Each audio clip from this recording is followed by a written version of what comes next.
ഒരു ഗാനാലാപത്തോടെ തുടങ്ങാം എന്ന് വിചാരിക്കുകയാണ്.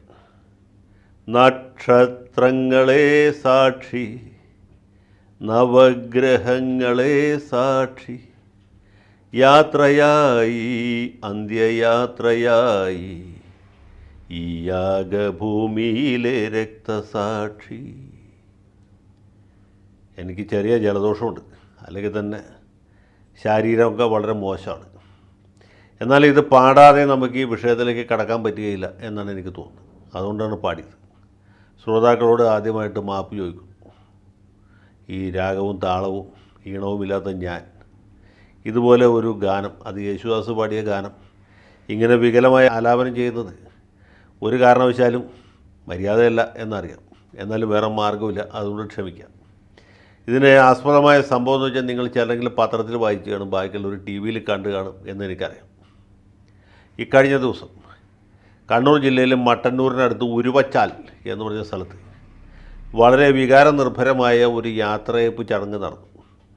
സാറിന് സ്കൂളിൽ നിന്ന് മാഷന്മാരൊക്കെ റിട്ടയർ ചെയ്യുമ്പോൾ, അല്ലെങ്കിൽ സർക്കാർ ഓഫീസിൽ നിന്ന് കൊള്ളാവുന്ന ഉദ്യോഗസ്ഥന്മാർ റിട്ടയർ ചെയ്യുമ്പോഴാണ് വികാരനിർഭരമായ യാത്രയയപ്പുകൾ നടക്കാറ്.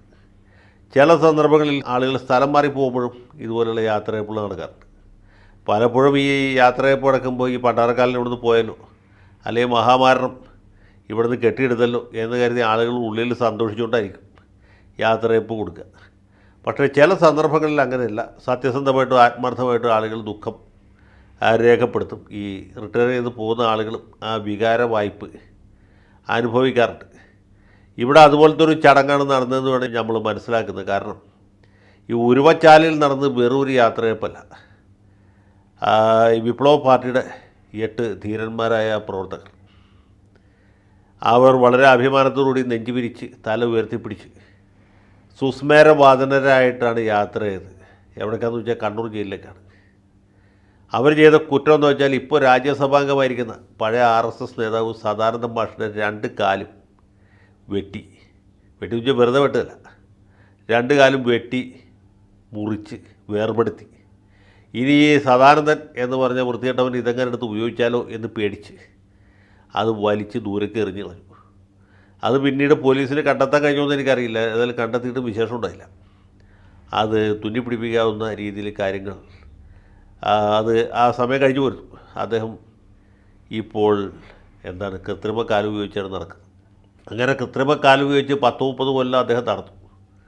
1994 ജനുവരി 25 ഈ കാൽവെട്ട് സംഭവം ഉണ്ടായി. പോപ്പുലർ ഫ്രണ്ടുകാർക്ക് കൈവെട്ട് എന്ന പോലെ മാർക്സിസ്റ്റുകാർക്ക് കാൽവെട്ട് വളരെ ആഹ്ലാദകരമായ ഒരനുഭവമാണ്. അവരിതിലൊക്കെ സന്തോഷിക്കുന്നവർ. അപ്പോൾ അങ്ങനെ കാൽ വെട്ടി 2 കാലും വലിച്ചെറിഞ്ഞ് കളഞ്ഞു 1994 ജനുവരി 25. അത് കഴിഞ്ഞ് കാലമിനിയും ഉരുളും, വിഷു വരും, വർഷം വരും, തിരുവോണം വരും എന്ന് പറഞ്ഞ പോലെ കാലം ഒരുപാട് കടന്നുപോയി. 30 കൊല്ലം കഴിഞ്ഞപ്പോൾ ആ സദാനന്ദനെ ഇന്ത്യയുടെ രാഷ്ട്രപതി രാജ്യസഭയിലേക്ക് നാമനിർദ്ദേശം ചെയ്തു. നമ്മളതിനെപ്പറ്റി ഇവിടെ പറഞ്ഞാണ്. ഇത് ശാസ്ത്രത്തിനോ സാഹിത്യത്തിനോ അതല്ലെങ്കിൽ സാമൂഹ്യ സേവനത്തിനോ എന്ത് സംഭാവന ചെയ്തതെന്ന് നമുക്കറിയില്ല.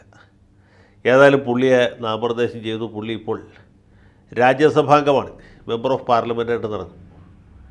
അപ്പോഴാണ് ഈ കാൽവെട്ട് കേസിൽ പ്രതികളായിരുന്ന 8 പേർ കുറ്റം തെളിഞ്ഞു, ശിക്ഷ ഏറ്റുവാങ്ങി ജയിലിലേക്ക് പോകുന്നു. അപ്പോൾ ജയിലിലേക്ക് പോകുമ്പോൾ അഭിമാനത്തോടെയാണ് അവർ പോയത്. അവർ അങ്ങനെ നാണിച്ച് ചരഞ്ഞ് തല കുനിച്ച് പോകുന്നവരല്ല. നെഞ്ചുറപ്പുള്ള ധീര സഖാക്കളാണ്. ഇതൊന്നും കേട്ടാൽ പേടിക്കുന്നവരല്ല. ഇതിലും വലിയ പെരുന്നാൾ വന്നിട്ട് പള്ളിയിൽ പോകാത്തവരാണ്. അല്ലെങ്കിൽ ഇപ്പോൾ പെയ്യുന്ന മഴയല്ല, കർക്കിടക മാസത്തിലെ മഴയല്ല, തീമഴ പെയ്താലും പേടിക്കാത്ത, ആ ഭൂകമ്പവും സുനാമി ഒരുമിച്ച് വന്നാലും പേടിക്കാത്ത CPMൻ്റെ 8 ധീര സഖാക്കളാണ്. 12 പ്രതികളിൽ 4 പേരെ വിചാരണ കോടതി വെറുതെ വിട്ടു. 8 പേരെ 7 വർഷം തടവിനും പിഴയ്ക്കുമാണ് ശിക്ഷിച്ചത്. അതിനെതിരെ സഖാക്കൾ ഹൈക്കോടതിയിൽ അപ്പീൽ കൊടുത്തു. ഹൈക്കോടതി ബൂർഷ്വാ കോടതി ആയതുകൊണ്ട് അവിടെ ഇരിക്കുന്ന ജഡ്ജിമാരത് തള്ളിക്കളഞ്ഞു എന്ന് വെച്ചാൽ പാർട്ടി ഇവർക്ക് വേണ്ടി സുപ്രീം കോടതിയെ സമീപിച്ചു. സുപ്രീം കോടതിയിൽ ഇരിക്കുന്നവർ അതിനേക്കാൾ വലിയ ശുംഭന്മാരായതുകൊണ്ട് അവരുടെ പ്രത്യേക അനുമതി ഹർജി ഫയലിൽ പോലും സ്വീകരിക്കാതെ എടുത്ത വഴിക്ക് യമുന നദിയിലേക്ക് വലിച്ചെറിഞ്ഞ് കളഞ്ഞു. അങ്ങനെ ഈ സഖാക്കൾക്ക് കോടതിയിൽ കീഴടങ്ങാതെ ഒരു മാർഗ്ഗമില്ലാത്ത അവസ്ഥ, ജയിലിൽ പോകല്ലാതെ യാതൊരു രക്ഷയില്ല എന്നുള്ള അവസ്ഥ. എന്ന് വെച്ച് പേടിക്കാനൊന്നുമില്ല. ജയിലിൽ നമുക്ക് നമ്മുടെ സുഹൃത്തുക്കളുണ്ട്. കൊടിസുനിയുണ്ട്, കിർമാണി മനോജുണ്ട്, ട്രൗസർ മനോജുണ്ട്, ഷാഫിയുണ്ട്, മറ്റ് പല ആളുകളുണ്ട്. അവരവിടെ കള്ള് കച്ചവടം നടത്തുന്നുണ്ട്. കഞ്ചാവ് സുലഭമാണ്. ജീവിതത്തിലെ എല്ലാ സുഖ സൗകര്യങ്ങളും കണ്ണൂർ ജയിലിൽ കിട്ടും. പ്രത്യേകിച്ച് പാർട്ടി സഖാക്കൾക്ക് വലിയ ആഹ്ലാദകരമായ അനുഭവമാണ് ജയിൽവാസം. അപ്പോൾ നാട്ടിലെ സഖാക്കളിൽ നിന്ന്, ഉരുവച്ചാലിലെ സഖാക്കളുടെ കൂട്ടത്തിൽ നിന്ന് 8 സഖാക്കൾ ആ ജീവിതം കൂടുതൽ സുന്ദരമാക്കാൻ, കൂടുതൽ സുരഭിലമാക്കാൻ, കൂടുതൽ സുഖ സൗകര്യങ്ങൾ നിറഞ്ഞ ഒരു സ്ഥലത്തേക്ക് പോയിരിക്കുന്നു എന്ന് വിചാരിച്ചാൽ മതി.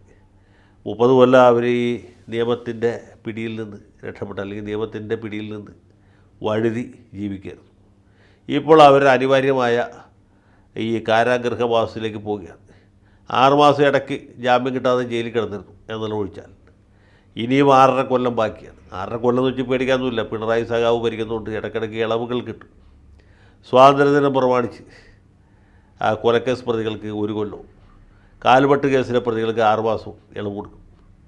പിന്നെ റിപ്പബ്ലിക് ദിനം പ്രമാണിച്ച് കൊടുക്കും, അംബേദ്കർ ജയന്തി പ്രമാണിച്ച് കൊടുക്കും, പിണറായി ജയന്തി പ്രമാണിച്ച് കൊടുക്കും, കോടിയേരി ജയന്തിക്ക് കൊടുക്കും. അങ്ങനെ എല്ലാം കൂടി കഴിയുമ്പോൾ ചെറിയൊരു കാലയളവേ ഉണ്ടാവുള്ളൂ. അത്ര നാൾ അവിടെ കുണുക്കിട്ട് ചീട്ട് കളിക്കാം, അല്ലെങ്കിൽ ക്യാരംസ് കളിക്കാം. അതുമല്ലെങ്കിൽ ദേശാഭിമാനി വായിച്ച് രാഷ്ട്രീയം ചർച്ച ചെയ്തിരിക്കാം. ഇഷ്ടംപോലെ സ്ഥലമുണ്ട്, സൗകര്യമുണ്ട്. കണ്ണൂർ ജയിലെന്ന് വെച്ചാൽ സഖാക്കളെ സംബന്ധിച്ചുള്ള അങ്ങനെ പേടിപ്പെടുത്തുന്ന ഒരു സ്ഥലമൊന്നുമല്ല. അതുകൊണ്ട് ഈ കാലുപോയ സദാനന്ദൻ പാർലമെൻറ്റിലിരിക്കുന്ന സമയത്ത് സഖാക്കൾ മുട്ടകടി കൊണ്ട് കണ്ണൂർ ജയിലിൽ കിടക്കുന്നു എന്ന് കരുതി വിഷമിക്കേണ്ട ആവശ്യമൊന്നുമില്ല. അവരവിടെ സന്തോഷമായിട്ടിരിക്കട്ടെ. ധീര സഖാക്കൾ ഈ കേരളത്തിലെ എല്ലാ വിപ്ലവകാരികളുടെയും അഭിവാദ്യം നിങ്ങൾക്കൊപ്പമുണ്ട്. നിങ്ങൾ ഒന്നുകൊണ്ടും പതറരുത്. നിങ്ങളുടെ പുഞ്ചിരി ഒരിക്കലും വാടരുത്. നിങ്ങൾ ധീര സഖാക്കളായി ഈ 6.5 കൊല്ലം കഴിച്ചുകൂട്ടി, അല്ലെങ്കിൽ അതിൽ കുറഞ്ഞ കാലയളവ് ഇളവ് കഴിഞ്ഞ്, പരോൾ കഴിച്ച്, ജാമ്യം കഴിഞ്ഞ് ബാക്കി സമയം സന്തോഷമായിട്ടിരിക്കണം, സന്തോഷത്തോടെ തിരിച്ചു വരണം. അതുമാത്രമേ നമുക്ക് ആകെ നിങ്ങളോട് അഭ്യർത്ഥിക്കാനുള്ളൂ, ആവശ്യപ്പെടാനുള്ളൂ. നിങ്ങൾ സന്തോഷമായി തിരിച്ചു വരണം. ലാൽ സലാം.